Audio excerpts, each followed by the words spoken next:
American political system and in school systems across the country from elementary schools to universities. The debate has even seeped into churches. Black pastors are fleeing the Southern Baptist Convention partially due to the organization's condemnation of critical race theory. In November of 2020, the 6 presidents of the Southern Baptist seminaries released a joint statement that read in part, "We stand together on the historic Southern Baptist condemnations of racism in any form, and we also declare that affirmation of critical race theory, intersectionality, and any version of critical theory is incompatible with the Baptist faith and message." The all-white male council failed to consult with any black pastors on the organization's stance on critical race theory or the statement that was released on behalf of the Southern Baptists. Southern Baptists also alienated black pastors and women members of the organization who became increasingly troubled by their leadership's loyalty to President Trump. Over the time of that presidency, the ideology of the Southern Baptist membership became aligned with Trump and the MAGA movement. A survey conducted by the Public Religion Research Institute found that 70% of white evangelicals believe that the killing of black men by police were isolated rather than a pattern. 75% of white evangelicals oppose the goals of Black Lives Matter movement, and 71% of white evangelicals believe discrimination against white Americans has become as big a problem as against minorities. Joining us to discuss is founder of the Cornerstone Baptist Church, Reverend William McKissic Sr. Reverend McKissic, thank you for being here, sir. I really appreciate it. You Honored to be with you, chose Mr. to Blow. move your church out of the Southern Baptist Convention. Why did you do that? Our church disassociated this fellowship with the Southern Baptist of Texas Convention, a state convention, because they adopted a resolution last November totally denouncing critical race theory. The National Southern Baptist Convention in Birmingham, Alabama, 2019, they adopted a position that was more balanced and biblical, affirming certain beneficial aspects of critical race theory, but not embracing the totality of it. And that resolution committee was led by a black professor named Dr. Curtis Woods, who has a PhD in the subject of critical race theory. And there were 3 or 4 other seminary professors and scholars, the most people who have the most knowledge about critical race theory within the Southern Baptist Convention, led the convention to adopt. The majority voted to affirm certain aspect of critical race theory, such as the value of storytelling, which is important to addressing injustice, the value of diversity in all aspects of society, as well as identifying and rooting out embedded structural racism in all spheres of society. Those are very positive aspects of critical race theory, and they're consistent with the Bible and consistent with the Baptist faith and message. So we, the National African American Fellowship of the Southern Baptist Convention, we support Resolution 9. But in response to what took place in Birmingham, the Confederacy began to rise. State conventions in Texas and Georgia, one of the Carolinas, they came out to contradict what the national body has said. And so the seminaries caved in to the state conventions, thought they'd get ahead of them, not wanting to lose their financial base, and they adopted that statement. And also very shortly on the heels of Donald Trump coming out denouncing critical race theory. And all of a sudden, in an unprecedented fashion, the Southern Baptist Convention is now poised to overturn the work of the 2019 resolution.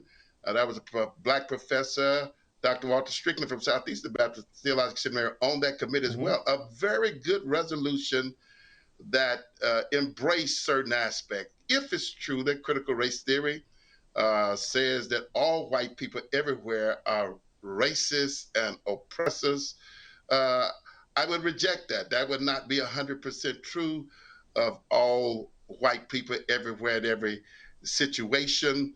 If critical race theory suggests that black people cannot be racist, I would reject that because racism is a sin, and there's not a sin that Black people cannot commit, including racism. But we know historically it's been Europeans who have been most dominant in oppressing other races. So the National African American Fellowship does not embrace the totality of critical race theory. I don't think any of us know what the totality of critical race theory is. There's no central uh, There's a point. body where you can get official information as to who represents critical race theory.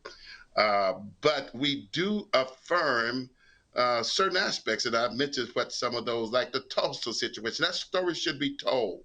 But by adopting a policy as the Council of Seminary Presidents have adopted, if they decide that that's critical race theory to tell that story, then it cannot be told. And that they would have control over literature that comes down to Sunday school, publishing boards, and other men's ministry movements, women ministry movements, youth Mm-hmm. ministries. It would be Black churches allowing white leaders to determine what's right and what's wrong about what we could teach in our Sunday schools and our pulpits on the subject of race. They put the police in Minnesota put their knee on George Floyd for 9 minutes, but Black pastors are Mm-hmm. not going to sit around and allow the Southern Baptist Convention to put their knees on our pulpits. That's what it boils down to. No Blacks were involved in the decision making, and there's no prominent Black who supports the Council of Seminary Presidents. So some of us would rather uh, uh, uh, uh, come out of a convention that would allow one race to determine what's Mm-hmm. official regarding critical race theory. Let me ask you a question. Historically, there's been a huge chasm between black churches and white churches uh, on histories of politics, also on culture.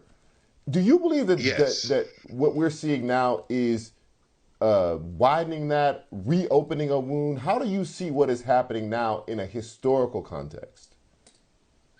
Very good question. I watched Bill Gates' historical documentary regarding the Black church, and one of the things I took away from that is that white slave masters reserved the right to have a white person present in all Black worship services, and that white person present had veto rights over what could be preached, what could be said.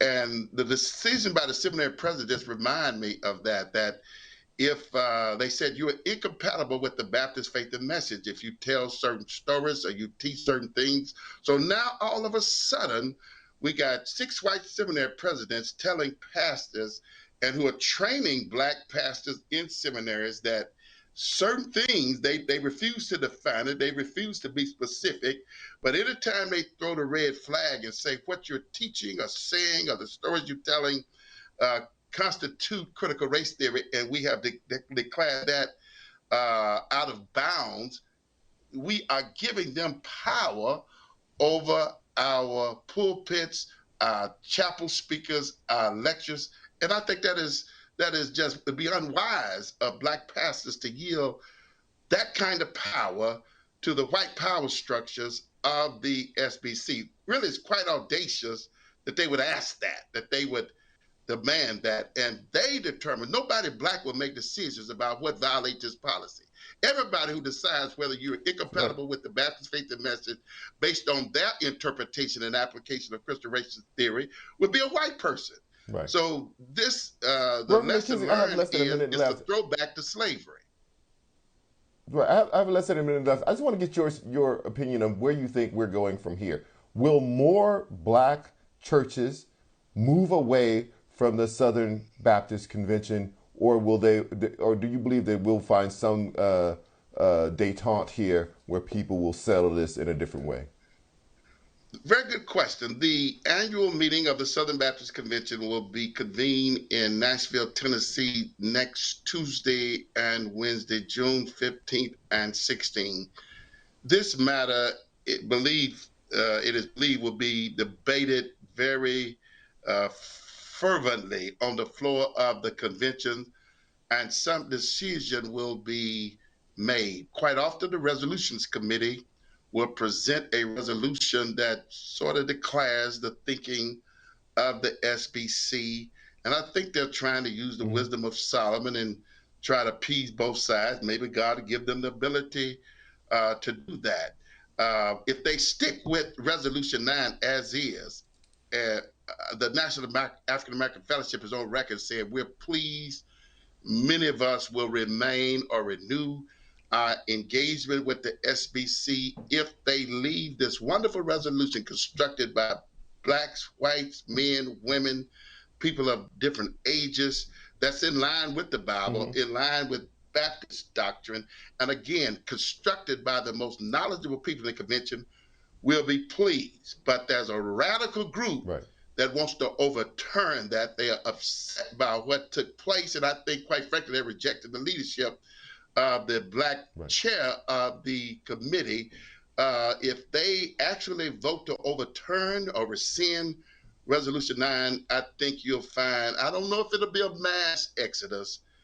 I can only speak for one, but as for me and my house and the congregation I pastor, we're out. And from what I can sense and hear, there'll be a lot of other black churches who just would not accept. And for one primary reason, Mr. Blow, they're being dishonest how they're selling this. Derek Bell, the architect or the father of critical race theory, made it very clear in his writing that he did not rely upon European scholarship, not Karl Marx, not any influences outside of persons like Phyllis Wheatley and W.B. Du Bois and Frederick Douglass and Martin Luther King. Somebody said, what is critical race theory? Everything Martin Luther King has spoken about race would be critical race theory. It evolved shortly upon the assassination upon Martin Luther King as a legal theory to identify embedded racism in structures of society and redress that. Why would Southern Baptists be against that? But they know if they say this is Marxian teaching, this is Karl Marx teaching, or the same thing they did about Martin Luther King. If we want to discredit him, let's call him a communist or a Marxist. So they have sold to the convention the lie that critical race theory is part and parcel, simultaneous with Marxism. And to believe that, you have to call Derek Bell a lie. Now, because there's no central authority, I can't say there have been scholars who have not at some point maybe added some Marxian thought. But when you think about the history of the Southern Baptist Convention, the abstracted principles that Al Mohler requires professors to sign, including black professors, were written by white supremacists. The main doctrines of the Southern Baptist Convention were constructed by white supremacists. So you can find in any man-made document some sources or origins that were less than pure. But again, there are at least three tenets of critical race theory that are in line. The value of storytelling, Psalm 7, I got you, Reverend. I'm being told I have to go now. I'm so sorry to have to cut you off. We will pay attention to this vote.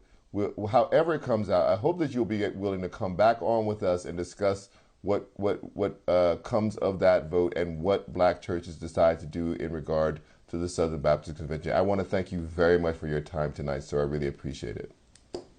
Absolutely. I've admired you so long, I'd be honored to come back. Thank you. I really appreciate it, sir.